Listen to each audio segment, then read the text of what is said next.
तो नमस्कार दोस्तों, इस टेक्नोलॉजी के नए चैप्टर में आज हम देखेंगे एक ऐसी टेक्नोलॉजी के बारे में जो बिना आपके बॉडी को टच किए आपके अंदर के बॉडी के इमेज को निकाल सकता है। कहने का मतलब इमेज ले सकता है आपके बॉडी के कोई भी पार्ट को।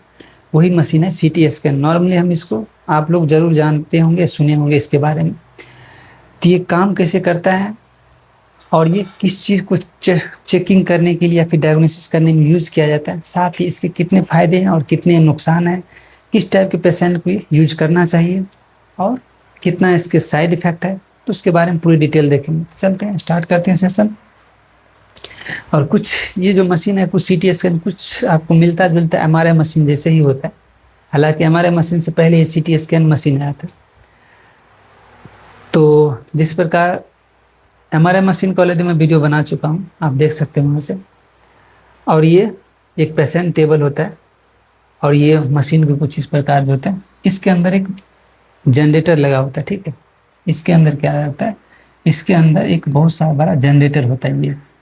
ये एक्सरे जनरेटर होता है, एक्सरे ट्यूब होता है। जनरेटर के बारे में आप जरूर, एक्सरे जनरेट कैसे होता है मैं आपको बता चुका हूँ, और नहीं तो मैं आपको थोड़ा सा बता देता हूँ इस वीडियो में। इस वीडियो के स्पेशल आपको डिस्क्रिप्शन मिल जाएगा या फिर आएगा आपका वीडियो। तो एक्सरे जनरेटर जनरली एक जनरेटर होते हैं, नॉर्मल जनरेटर नहीं होते हैं। इसमें क्या होता है, एक एनोड और कैथोड होता है। यानी कि कैथोड से हम इलेक्ट्रॉन के बम्बार्डमेंट करते हैं, ठीक है, एनोड के ऊपर, ठीक है। यानी कि कुछ इस प्रकार एक कैथोड ट्यूब होता है, एक एनोड ट्यूब होता है। इधर होता है एनोड, इधर होता है कैथोड, ठीक है। यहाँ पे हम बम्बार्डमेंट करते हैं, ठीक है।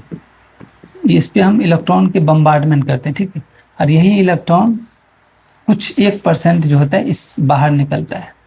1%, मात्र 1% बाहर निकलता है इससे इलेक्ट्रॉन। एनोड पे इतना इलेक्ट्रॉन पर बम्बार्डमेंट करते हैं और यही इलेक्ट्रॉन जो है रेडिएशन के काम करते हैं, एक्सरे जनरेट करता है, ठीक है। यही इलेक्ट्रॉन एक्सरे में बदल जाता है, एक्सरे में। ओनली 1% इससे, इसके अंदर ट्यूब होता है, एक्सरे जनरेटर ट्यूब होता है, जिसके अंदर एक कूलिंग ऑयल भी रहता है। इसके अंदर पूरे कूलिंग ऑयल से भरा रहता है। ये ट्यूब इंसुलेटेड कूलिंग ऑयल होता है जो ठंडा करने के लिए। और इसके अंदर लगभग वोल्टेज जो यूज किया जाता है, लगभग 1,50,000, 1 लाख, 2 लाख, 3 लाख वोल्टेज यूज किया जाता है इसको एक्सरे जनरेट करने के लिए। हालांकि इस बॉडी को एक्सरे जनरेट के लिए कम वोल्टेज, लेकिन फिर भी इसमें 1 lakh, minimum 1 lakh voltage use किया जाएगा इसके ऊपर इलेक्ट्रॉन को बम्बार्डमेंट करने के लिए। तब जाके इसके अंदर ये एक्सरे जनरेट, एक्सरे मिलता है हमको। इसके बारे में इतना ही जानेंगे, ज़्यादा इसके बारे में डिटेल जाएंगे तो गड़बड़ हो जाएगा, ये समझिए। और यही एक्सरे होता है, ओनली 1% इसके अंदर निकलता है। और यही 1% जितना इसके अंदर एक गैप छोड़ा जाता है, ठीक है, उस गैप के थ्रू ओनली 1% निकलते हैं, जितना ये पूरी तरह से कवर कर ली एरिया, ये जनरेटर। तो यही एक्सरे जनरेटर ये हमारे बॉडी को पास कर जाते हैं। यानी कि एक्सरे जनरेटर हमारे बॉडी के से पूरे पास करते हैं, ठीक है, याद रखना कुछ इस प्रकार। और इसके अंदर क्या होता है, इससे नीचे में डिटेक्टर बोर्ड होते हैं। इस एक्सरे को डिटेक्ट करने के लिए डिटेक्टर बोर्ड भी होता है। वही डिटेक्टर बोर्ड करता है इस एक्सरे जनरेटर को डिटेक्ट करके, और हमको इमेज मिलता है। यानी कि इसके अंदर डिटेक्टर बोर्ड रहेगा तभी काम करेगा। हालांकि मैं चलते हैं डिटेल में देखेंगे। चलिए यहाँ पे समझते हैं। देखिए सीटी स्कैन आपको बारे में पता है कि ये जो है, ये कुछ सीटी स्कैन क्या है, जिसके अंदर आपको जनरेटर लगा रहता है ऊपर में साइड में कहीं पे भी जनरेटर लगा रहता है। और ये कंट्रोल पैनल है जहाँ से कंट्रोल होता है। और ये टेबल है, पेशेंट टेबल, इसके अंदर डाला जाता है, ये आपको पता है, ठीक है। मशीन के अंदर डालने वाला पेशेंट टेबल होता है। आगे देखते हैं। और एक्सरे ट्यूब डिटेक्टर घूमते हैं। यानी क्या करता है, मान लेते हैं ये जो है घूमने वाला होता है, रोटेट होते हैं। जहाँ जिस पार्ट को जिधर रोटेट करना है, जिस इधर से घुमा के इसको इधर से जनरेट करेंगे, फिर इस पार्ट से पता चल जाएगा। यानी इसको 3D में हम रोटेट कर सकते हैं और 3D इमेज भी जनरेट किया जा सकता है इससे। यानी कि कुछ इस प्रकार हम इधर रोटेट कर देंगे तो हम पीछे से हम एक्सरे जनरेट कर देंगे, तो पीछे वाले पार्ट, तो इसको पूरे रोटेट करके ये मुझे 3D इमेज बना देता है, यही जनरेटर, ठीक है, ये जनरेटर। और ये हमारे बॉडी से पास करता है और इसके अंदर डिटेक्टर बोर्ड लगा होता है। ये बोर्ड जो होता है इलेक्ट्रॉनिक्स होता है। ये क्या होता है, इसके अंदर फोटो डायोड होता है। ये डिटेक्टर के अंदर लाइट यानी एक्सरे को डिटेक्ट करके और ये प्रोसेसर को यानी कि इस एनालॉग इस सिग्नल को डिजिटल में कन्वर्ट करता है। ये डिटेक्टर बहुत कुछ इस प्रकार, इसके अंदर चिप लगा होता है, ठीक है, जिसके अंदर आपको फोटो डायोड होते हैं कुछ इस प्रकार के, जो लाइट को डिटेक्टर होता है, लाइट डिटेक्टर डायोड होता है, वो वाला लगाया जाता है। इसको लाइट को हम प्रोसेसिंग करके इमेज में बदला जाता है, ठीक है। यही डिटेक्टर बोर्ड होता है। जैसे कि पीसीबी होता है ना, मोबाइल में बोर्ड होते हैं, कंप्यूटर में बोर्ड होते हैं, वैसे ही इलेक्ट्रॉनिक्स वाले बोर्ड इसमें भी लगाया जाता है ये सब। और ये एक्सरे को डिटेक्ट करते हैं, कितना पास हो रहा है, कितना इसके अंदर बॉडीज पास हो रहा है, कितना फिल्म पास हो रहा है, ये सब डिटेक्ट करके इमेज जनरेट होता है। यहाँ देखिए एक्सरे डिटेक्टर होते हैं, ये डिटेक्टर बोर्ड होते हैं कुछ इस प्रकार। और एक्सरे ट्यूब और डिटेक्टर पेशेंट के चारों ओर 3 डिग्री में घूमते हैं, यानी कि ये जो है पूरे चारों ओर घूमते रहते हैं और चारों ओर घूम के 3D इमेज निकाल लेते हैं इस पेशेंट के बारे में। जनरेटर, और जनरेटर के बारे में बता चुका हूँ कि कैसे काम करता है, क्योंकि इसके अंदर इलेक्ट्रॉन एनोड और कैथोड होते हैं। कुछ मान लेते हैं कैथोड और ये एनोड। यहाँ पे ने इलेक्ट्रॉन के बम्बार्डमेंट होते हैं किस किस के ऊपर।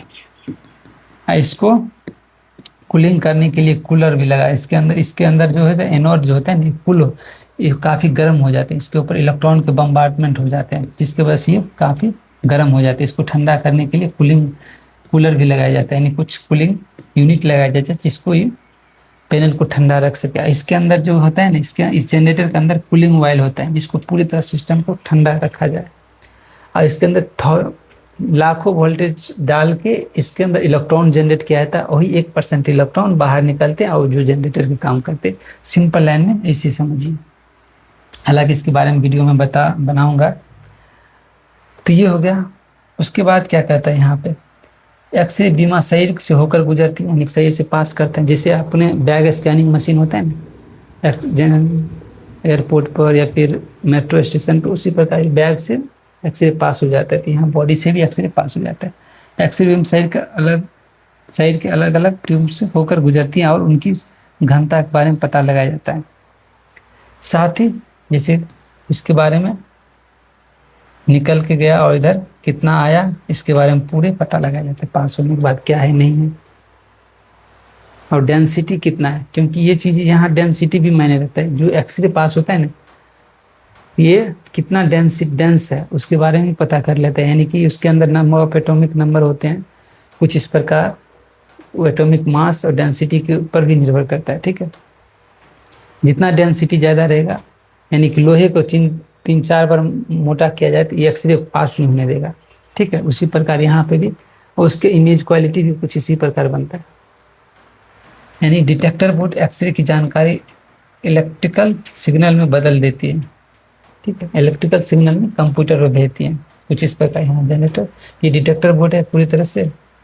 इसके अंदर फोटो डायोड या फिर लाइट डिटेक्टर होते हैं, जो लाइट डिटेक्ट करके उसको इमेज में डिजिटल सिग्नल में कन्वर्ट करते हैं, और ये कंप्यूटर पर कुछ इस प्रकार से आते हैं।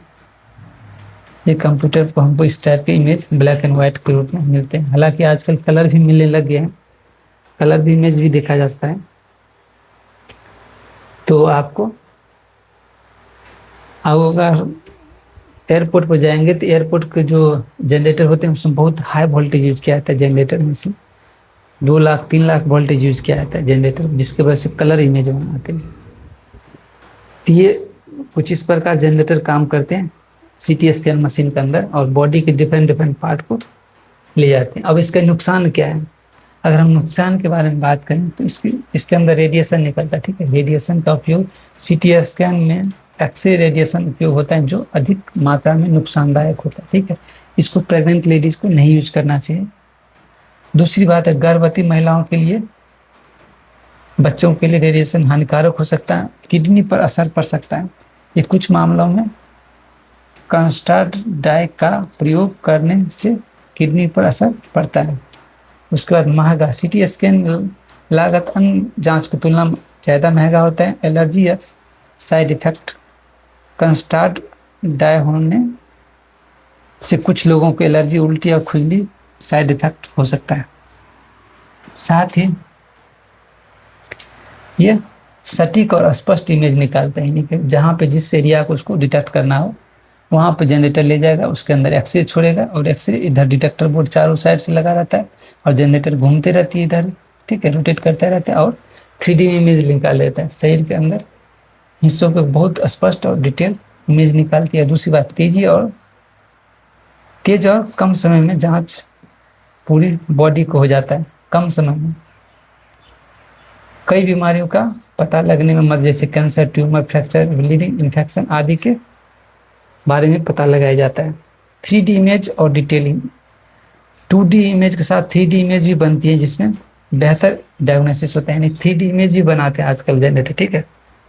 नॉन इन्वेसिव, बिना ऑपरेशन, इसमें शरीर को काटने या ऑपरेशन करने की आवश्यकता नहीं होती है और आपको बीमारी को पता चला लगाया जाता है, ठीक है। तो कुछ इस प्रकार हो गया इसका एडवांटेज और डिसएडवांटेज। उम्मीद है कि ये चैप्टर आपको इसके बारे में कुछ न कुछ आपको नॉलेज जरूर मिला होगा, ये काम कैसे करते हैं।